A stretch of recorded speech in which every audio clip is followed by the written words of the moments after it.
Scott McCoy is up next. Scott is a candidate for state representative. He is the former mayor of the city of Pontiac, Illinois. Thank you very much. I am Scott McCoy. I am the former mayor of Pontiac, like Jan said. I'm going to go through my background just a little bit, talk about some of the things on my record so you know more about me. I'll talk about where I want to go, and then hopefully I'll shave off, not use the whole 10 minutes, and you can ask questions. This is a great crowd and asking questions, and I like that. I'd rather talk about what you want to talk about than you just listen to me spew out whatever I want to talk about. So it's kind of just the way I work. My background is a business owner. I'm an entrepreneur. I started a business with my wife 17 years ago. We are in the technology business. We build the back-end vertical markets of vertical markets, technology of vertical market. For an example, we have the third largest communications carrier in the world. We do their back-end federal reporting system software. So that's my background. I'm a geek. I'm really not a politician. I'm just a guy that likes computers, likes gadgets, always have something on my belt. I took my phone off, set it up there, and I'm actually kind of leaning now because I'm off balance. But that's my background. That's where I come from. I have a very unfortunate situation when I was younger. I have a father. Give it a second. And he taught me, and my brother and my sister at a very early age, I don't want you to complain about things. I want you to get out there and do something about it. That's what this world needs. We have enough that everybody knows what the problems are. We all see the problems. We all live the problems. They all affect us. But we really need people to get in there and do something. Now, he never pushed me towards politics. And he's in the construction business, and he didn't push me into that either. He saw that I liked computers. You know, a computer to my father is kind of like indoor plumbing to most people. He's a little old school, but he kind of let me go my own path. But that lesson stuck with me. In 2004, we had a situation in Pontiac. To make a long story very short, we had a mayor who was doing some things that the community did not agree with. He had the backing of the council, and he tried to take his pay as a part-time mayor of Pontiac from $10,000 a year to $70,000 a year. He had the council's back of that situation, but not the public. So we all show up. I'm just a member of the public. I show up. We all have pitchforks and hand grenades, and we're all yelling and screaming. Well, I made the really stupid decision to stand up and say something. And I walked out after the meeting, and everybody grabbed me and said, "You need to run." And I went, "No, politics isn't for me. I got enough to do. I've got a business to run. I've got a lot of stuff on my plate." About 2 weeks later, decided nobody else is going to run against this gentleman. We can't stand for that. Somebody's got to do something. So I decided to run. And I was elected. In that 4 years, I went from no political experience, literally, other than just following things. I'm like a lot of you. You see what's going on, you know what's going on, you want to be involved, you're talking with people at the water cooler and at the coffee shop, and now all of a sudden I'm in it. And then in 2000, actually I'll just say my second year of a 4-year term, things started to kind of, they were going pretty well. Halfway through my term, we had new museums opening. We had a lot of things on the horizon. Pontiac was just getting into the tourism business right when I came into office. Now we see about 17,000 visitors a summer coming from all over the world, which is really neat. And in the third year, in 2008, we had a historic flood, as Jan mentioned. And Watseka and Pontiac were really flooded out. We had some major situations. Even lost a good friend of mine from high school who passed away in that. We were denied FEMA assistance, and because of the flood, when the flood happened, I went into full-time mayor mode. We had a lot going on, to say the least. You couldn't drive around town, businesses were closed. We were in a really hurting situation. So we applied with IEMA and FEMA. They came in and said, FEMA said, there's no assistance for you. You're too small. They lumped Watseka and Pontiac together. IEMA officials and FEMA officials and Washington, D.C. officials said, do not appeal this. You will lose. It's a waste of time. You're too small of a claim. It's only 2 counties and really two entities in those counties. And I looked at all the thousands of people that were affected and all of the businesses that were affected. And I said, no, we can't do that. And we decided to fight. And it came down to calling press conferences and speaking. I couldn't just make them do it. I had to convince them to do it, and I had to get the public on my side. And with a lot of effort from a lot of people, it wasn't just me by any means. I'm just the guy that stood in the front with a big loud mouth, and we all together pushed FEMA and worked hard, and we got that appeal. And it brought a lot of support and help back to two communities who desperately needed it. That situation lasted several months.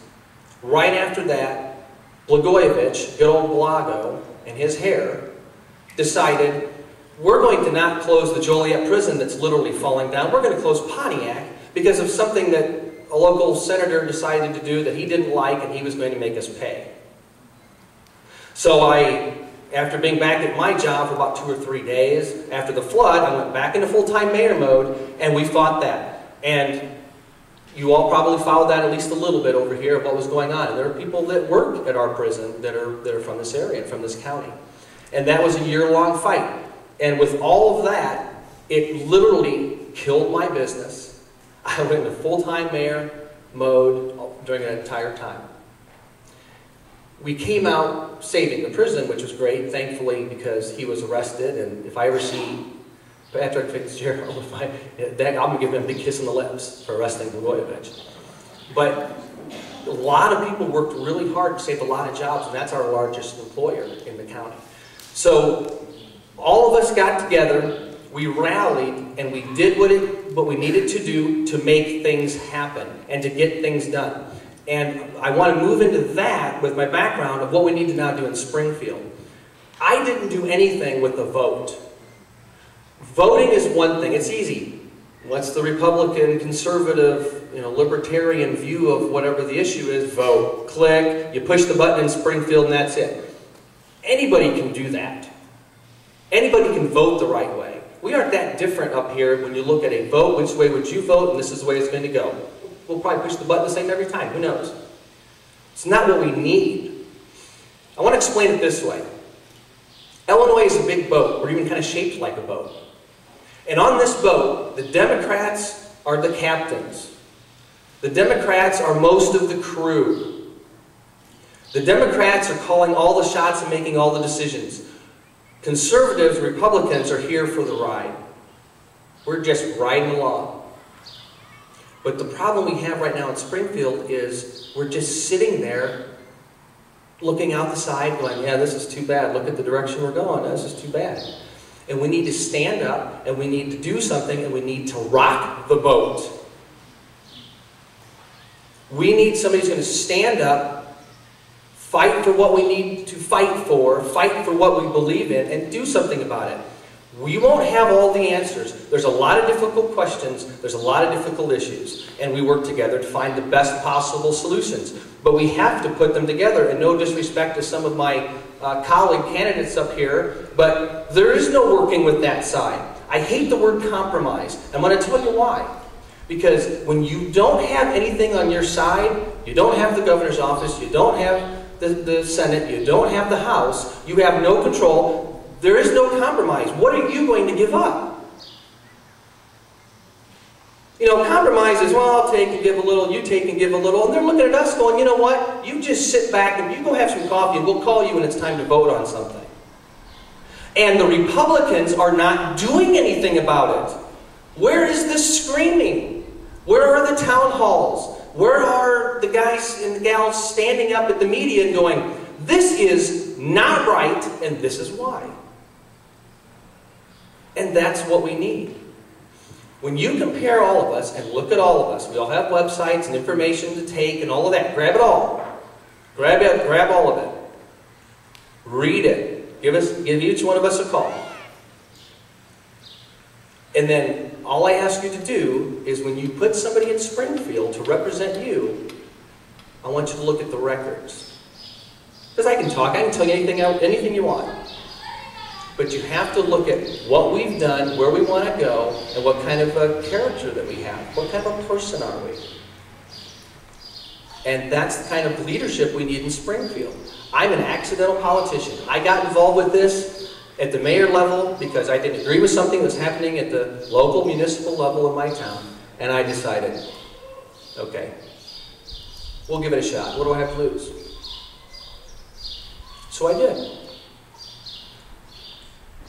Apparently, a few people liked what I did, and they've urged me to do more.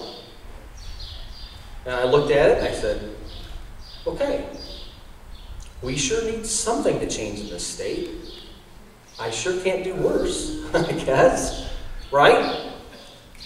And I'm not bashful, so I'm going to get up and I'm going to fight for what we need to fight for and try to bring the rest of the party along, try to bring the people along, and make a difference. And then, of course, like Jason said and Shane, we need to then work on changing the table, take back the Senate, take back the House, take back the governor's office, and then when we have some control, we need to lead by example and show people, this is how it's done. Look at what we're doing. This is becoming our record. It's not a bunch of talk, this is our record. And the Democrats have their record right now too. So I want a better record. So once again, my name is Scott McCoy. We have information back here. Happy to answer any questions if there are any from the crowd. Does anyone have a question for Scott? My name is Nicole, and I have a question for you. You said that you had a computer business. What's your education background? What degree did you graduate with? Okay, I have no education as far as college. Out of high school, I graduated in 1989 and went right into owning my own business. Within a year and a half after that, I was hired by Joliet Junior College as an adjunct professor to teach computer science and technology. How many government agencies are overlapping and could be eliminated? Yeah, I agree with you 100%. When I was just talking last night with a couple administrators from a school district, and with all the problems and situations going on right now with the ROEs, and they're not being paid, and there are mandates that the state puts on them that says, hey, this is what you have to do, but we're not going to pay the people who actually have to do it by law, which is crazy. So I said, you know, what is it that the ROE provides to you that another agency already does? Literally that same question. There's got to be overlap. And there was a ton. With the school district, just to give a quick example, their occupancy load, where you go into a building and say so many people can be in here and there's so many exits and all that type of thing, the state ROEs handle that for all school districts. But in the city of Pontiac, we have Mr. Lopeman, who goes in there, he's certified to do that, he goes in and does the same thing. And I said, well, if we can do it as a city, why do you have to? It's mandated. The state says we have to do it. Well, I said right there, then you don't need the ROE to do that specific job, at least. So we started asking other questions. There's a lot of overlap. And the second part of your question, you're exactly right. I have a technology background. So I can tell you a lot about computers, technology, and marketing, and those type of things. But I'm not an educator. I'm not a certified CPA. And when you hit issues like that, you've got to get the right people in the room. And as a business owner, you pull the right people in and you say, what is this? What is this? Tell me this. And you get all the right people together. And that's where the decision comes from. I get tired of politicians who go, well, this is the answer here, and this is the answer here, and this is the answer here. And then they all get elected and they don't do anything. And we get worse because they don't know what they're doing. And they don't ask the right questions of the right people. Hey, you mentioned you weren't a person to compromise, and I agree with you. You're the only person I've heard of here so far that has stated that we don't have to live with this until the next election cycle that you want to do something. I appreciate that, and for your unwillingness to compromise, you can have my vote. Thank you very much. Appreciate that. This is not a question, but I would like to throw out that Bill Gates and Paul Allen, neither one graduated college either, and between them they own probably 10% of this whole country in assets. So.